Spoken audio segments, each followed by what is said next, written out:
8:30 p.m. tonight. No live tweeting during the broadcast section, please. Phones on silent. Michael. Hi, Michael. Team news, and also maybe on the long termers, news of Hugo Sooner. Yeah, I mean, Hugo won't be available for Sunday. And then the other injuries, we're just assessing day by day. The lads haven't trained yet. We just reported now, so we're going to see how the boys are feeling in terms of training this afternoon and also tomorrow leading into the game on Sunday. It's nice to come in today, isn't it, off the back of that? Because it's been a tough few weeks. I suppose coming into training today will be a lot better. Yeah, of course, and it's a process that we want to follow and continue with in terms of creating this togetherness and everyone feeling part of something. Obviously the second half was positive yesterday, and we're fully aware that we pretty much have no time to prepare for a game at Anfield on Sunday, but we're going to recover and go there as a team and hopefully get a positive result. This is a big club, so people talk about Spurs a lot. Some people like to knock Spurs, but got home last night. Spurs are 5th. You'd think sometimes they're 15th with the way it's being spoken about. This could still be a very positive end to the season.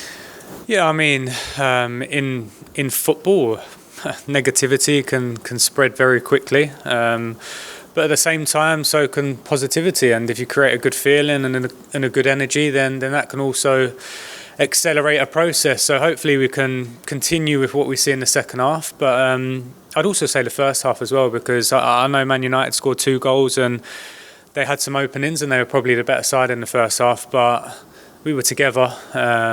We had belief in what we was doing, and it's important we continue that way. Champions League chances are probably slim at the moment. However, Spurs have been in Europe for 13 straight years. Remember you making your debut in the UEFA Cup under Harry. Does this club need to be in Europe? Some fans think, a year off might do Spurs some good. Where do you see it?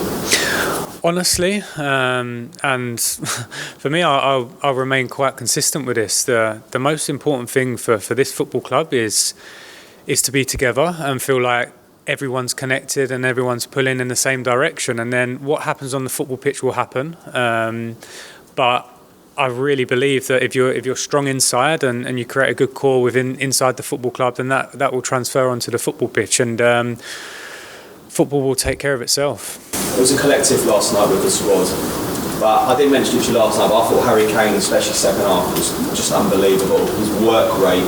There aren't many strikers, Ryan, who have that ability sort of to drop deep. He was everywhere last night, passing. Yeah, he was outstanding. This country probably don't appreciate how good he is from a footballer point of view.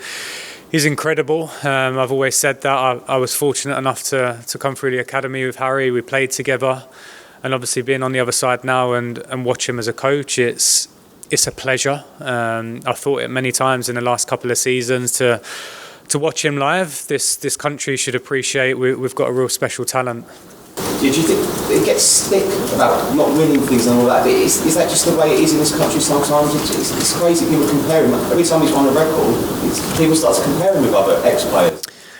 Yeah, listen, that's people's opinion. But I certainly value loyalty, and when I see a player showing loyalty, not only on the football pitch, but off it as well. He's a family man. He's humble. He's hardworking, and if I'm speaking to any kid in this academy or around the world, I say to look at Harry, because he's a role model for so many people, not just children, but for adults as well, and we're very lucky to have him here. Daniel Levy said the other week, maybe one day there's a statue of Harry Kane outside the Tottenham Hotspur Stadium. You as a Tottenham man, you can't imagine life at Tottenham without Harry, could you? Listen, the future is the future. It's important that we focus on right now, and our fans love him. We all love him here, and we appreciate him at this football club. Thanks, Mike. Jake. Hi, Ryan. As you said, the second half was a massive improvement, although you said it was unfortunate that there could have been more in the first half. Is the tactical change that you made then at half-time, is that something that perhaps we could see going forward in the Liverpool game and beyond? Oh, listen, it's not about me. It wasn't about me. We had players on the football pitch that were the ones that turned it around. Obviously, it's our job as coaches to try and help them and guide them and make changes to influence games. And thankfully, the boys reacted. We had a positive reaction at half time. It was important that we got the next goal, and I felt like the momentum was with us for maybe a 20 or 30 minute spell where it was like we were getting many chances, and we created some clear openings. So to see the second one go in the back of the net was pleasing, and then also to see it out at the end, because I thought the lads put so much effort into it from a physical point of view, but also emotionally as well. To stay strong together at the end was a positive as well. And then that obviously helped massively to try and take into a game at Anfield as well. Yeah, I think so. But I'll probably reiterate what I just said. We've pretty much got no time whatsoever. The game's almost 48 hours from now. So it's a really, really quick turnaround. So we've got to focus on recovery as much as possible to prepare the game from a tactical point of view, and also see how the boys have reacted from last night. Liverpool's season has been below par by their standards, but they've been very good at home still, unbeaten in 8. How do you go about trying to upset that? Yeah, listen, we focus on ourselves. We feel confident that whenever we have the ball against any opposition, we can hurt them because we've got quality players. But at the same time, we have to respect who we're coming up against, and be a team, be humble together, and work hard for each other, and hopefully get a positive result. And just lastly then, for you as well, I know you said it's not about you, but managing at Anfield, that's something that you're going to be doing on Sunday. Just describe what you can expect from that, standing in the dugout in that famous stadium. Yeah, I mean, I've played there. I know what it's like. Playing football and coaching in England is special wherever I go, because it's the country that I'm born in, the country that I love, and I feel like it's the best country in the world to be involved in football with. So, yeah, I mean, from a personal point of view, the biggest pride I have is representing this football club. It's not going up to compete against anyone else. It's the fact that I'm here, and I'm trying to help the club as best as possible. Nick? Gentleman Sun said that some of last night came from a sort of a place of anger. Has there been some channelled anger at the football club in the last few days, do you think? Yeah, I think naturally when you have a result like we did last Sunday, that there should be anger. I might have said it in the press conference before the game. I wanted to see an angry team, because as members of staff, as players, as professionals, and I'm sure our fans at home as well were angry with how the weekend went, and that type of thing took care of itself. That was a natural reaction to feel those sort of emotions, and it was key for us to try and take it into the game, but at the same time with a clear head as well.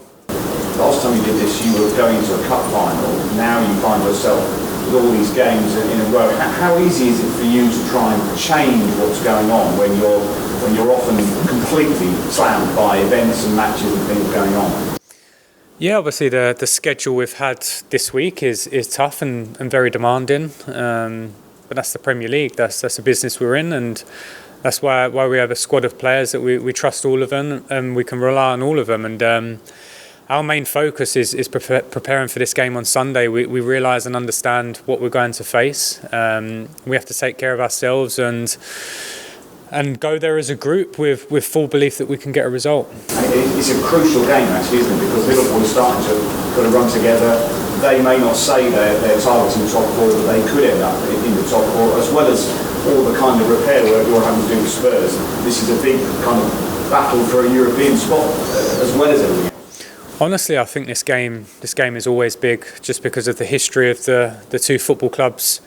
We understand we've got 5 games left until the end of the season, and the game on Sunday is not going to determine the outcome at the end of the season. But of course, we understand Tottenham and Liverpool at any stage of the season, in any circumstances, is going to be a big game for the players and the fans as well. And both teams are points free, would you say? Listen, I can't speak for Liverpool. They're their own club in their own situation, but I've said that for us it's about being together and creating that togetherness and going there strong as a team, and a team that everyone can look at us and say, yeah, we see a group of players that are working for each other. Hi Ryan, Richarlison's had a bit of a slow start season, through injury, but was in the team last night. What did you make of his performance? Yeah, I thought he helped us. He done exactly what I thought he would do. He caused them a lot of problems running in the channels and creating a bit of physicality for us. Obviously he's had a bit of time out, and you could probably see that in terms of the lack of rhythm at times, but he's that type of player that causes a lot of trouble. And I think once he scores a goal and once he gets that confidence, then we might see a different type of player. Casey, just giving him those minutes now as well to make sure you see him at his very best. No, we've got a squad of players that we need to decide the best team to win a game of football. We felt like last night Richie, the profile of player he is, could help us, and we spoke before about having a bit of anger and showing a reaction. And I think naturally Richie is that type of player that likes a bit of physical contact, and I was very pleased with his performance last night. In terms of Liverpool then, how much of a threat is Trent Alexander Arnold this weekend? He's playing a more central role now and creating a boost for the team. Yeah, obviously we're talking about an exceptional footballer, but they've got many different players that can cause us problems. They've proven that over the years, and we're aware of that. The focus on us isn't one individual, it's about stopping them as a team, and also us acting as a team with the ball and hopefully hurting them as well. Okay, Jack. Spurs have not had much success at Anfield over recent years. Do you worry there might be an inferiority complex in Liverpool, and how do you change that? No, every game's different. We have to approach every game with the mindset of being in the present and in that moment. It's a difficult place to go. We're aware of that, and you rightly say. I think recent history probably suggests that, but I don't think on Sunday years gone by is going to influence the outcome of the match or the mindset we approach it with. We're confident. We're always going to be confident in our ability, and if we perform to our best with the ball, we know we can hurt them. And quickly, Danjuma came on last night. What do you make of him as a player? Yeah, I mean, we're recovering some players in the attacking positions. We've had quite a few injuries in those positions. He's a player with energy, and he's a player also that arrives in goal-scoring positions quite often when he plays. And I want to see him keep working hard on the training pitch and giving us a problem to have when we're selecting a team. Finish with just on Richarlison again, Ryan, you played him on the left last night and Son on the right. Under your predecessors, it was normally the other way around. Can you just explain your thinking there? Yeah, like I say, in terms of, for us, I felt like we could exploit them in the channels. And naturally for Richie, the left side is probably better for him. And he can score from that side. And we've seen with Sonny over the years that whether he's on his right foot or left foot from outside the box or cutting in either side, he can score goals. So we wanted to keep that goal threat from both channels. And I felt like we had that. Obviously in the first half we probably wasn't as clinical as we would have liked to have been. But at the same time, the players could feel that every time we had the ball, we could hurt them. And going forward, that's important for us. And we all know by now that Harry can play 10 and 9 just as well. But it did look like he was dropping deep more often than perhaps he has at other points in the season. Again, can you sort of talk us through your thinking there? Was that a concerted plan to get him in space on the ball? So yeah, there's some plans we do like to give Harry a guidance of where we feel space might be, but at the same time we're talking about honestly one of the most intelligent and best players in the world, and to take that instinctiveness away from him for me is something we don't want to do, and if Harry feels like he needs to come very deep and get the ball off the defenders at times, then he can do that because he's got the passing ability to affect games from every area of the pitch. And I think we see last night that once again Harry Kane is probably one of the best strikers in the world. So is that the message for Kane then? Just kind of get a feel for the game and sort of do what he thinks is best to impact it? Yeah, we have different tactical plans for every opposition, and we understood yesterday that we probably had one of the best strikers in the world coming up against one of the best defensive midfielders in the last decade. So that was going to be a key battle, and I thought Harry influenced the game. You know, he created the second goal, but at the same time he was constantly involved in the game, and the more touches Harry gets to the ball, we feel like the more chances we're going to create. And then just on yourself, you spoke very well on Wednesday about age not being a barrier to being a manager and your experience in coaching. I wonder kind of how encouraging it is to see guys like Vincent Kompany and Michael Carrick doing so well in the Championship, given relatively little experience in coaching, does that kind of give yourself motivation and more belief?